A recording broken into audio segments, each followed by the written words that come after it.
waxaa kulan la qaadanay ra-iisul wasaaraha Roble kulankaas oo loogu hadlayay loogana wada tashanayay arrimaha la xiriira doorashooyinka. ra-iisul wasaaraha wuxuu warbixin naga siiyey socdaaladii iyo dadaalada ay dowladda ka wada arrimaha doorashooyinka, kuwaasoo ugu dambeeyeen socdaaladii uu ku tegey koonfur galbeed, Puntland iyo Galmudug, isagoo mid u dul istaagay qodobadii kulamadaasi looga hadlay oo la xiriiray arrimaha doorashooyinka.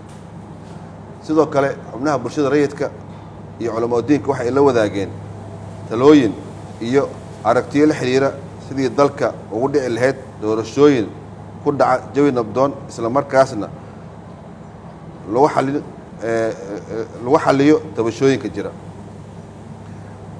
wada tashi iyo falaqeyn dheer kadib kulanka waxaa la isku gartay arrimaha hoos ku qoran. kow,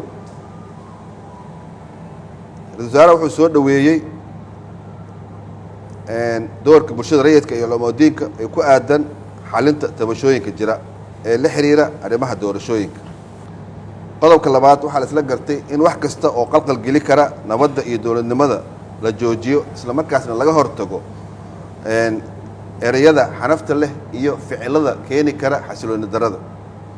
qodobka saddexaad, in la ilaaliyo lana fuliyo heshiiskii 17 Sebtembar ee saxiixdeen dowladda federaalka iyo dowladda xubnaha ka ah dowladda federaalka, isla markaasna wixii tabasho jira lagu xaliyo wada hadal heshiiska dhexdiisa ah. ugu dambeyn, shirka waxaa la isku raacay in kulamadan la joogteeyo si mar kastaba isha loogu hayo waxyaabaha soo baxayo si xal loogu gaaro.